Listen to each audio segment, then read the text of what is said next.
It may have taken writer and director George Lucas 3 prequels, but he finally got it right here. By far the darkest and most complete of the second trilogy, and the only picture in the franchise to be rated PG-13. Released on May 19, 2005, breaking every record in the process, this epic space opera fantasy film grossed over $700 million in profit, 17 of which from a record midnight showing, one of which I personally attended, shouting like a fanboy and all. The opening sequence of this 140-minute adventure is a blisteringly chaotic one. A single shot pans down from the text crawl into a massive space battle, with lasers and ships flying everywhere. Set 3 years after the onset of the Clone Wars depicted in Episode 2, this movie finally features the dramatic turn of the saga's primary character, Anakin Skywalker, into the menacing villain known as Darth Vader. Struggling with the appeal of the dark side, Hayden Christensen still isn't very convincing in the lead role, but his character arc at least has much greater conflict of interest this time around. When Ewan McGregor in his third picture gleefully responds to his partner, Spring the Trap, it's hard not to get excited over the thrills that are about to be unleashed, especially after you watch the agile Jedi Master crash his ship, somersault out, and slice a battle droid in half with his lightsaber in one clean move.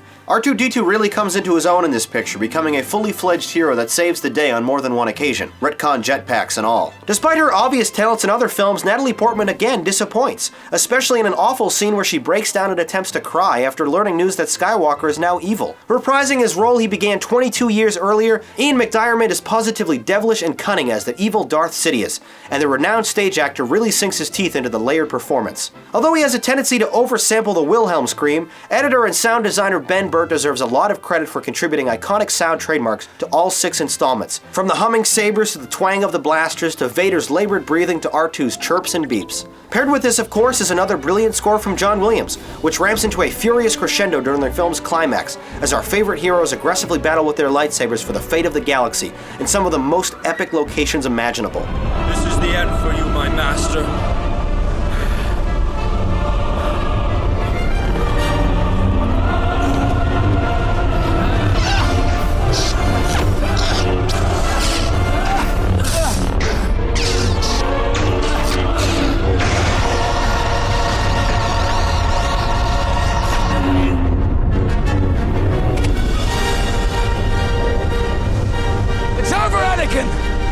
I have the high ground! You underestimate my power! Don't try it!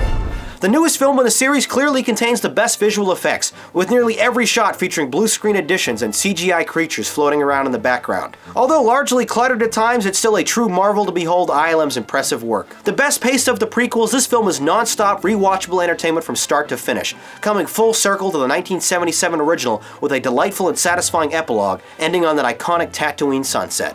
Revenge of the Sith, jam-packed with classic adventure. Now that you've heard my review, let's see what you had to say in the YouTube comments.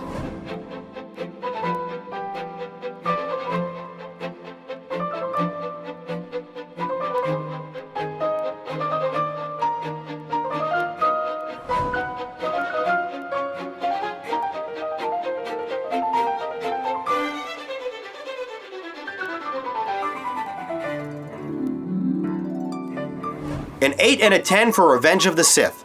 Labeling it as the best and darkest prequel yet, you held off on the highest scores, but praised this picture for not being a disappointment like it could have been. You thought it was great. Again, I'm in the minority here, but I positively love this film, just as a good old-fashioned blockbuster that gave me everything I wanted out of the franchise. I have a blast every time I watch. I thought it was amazing.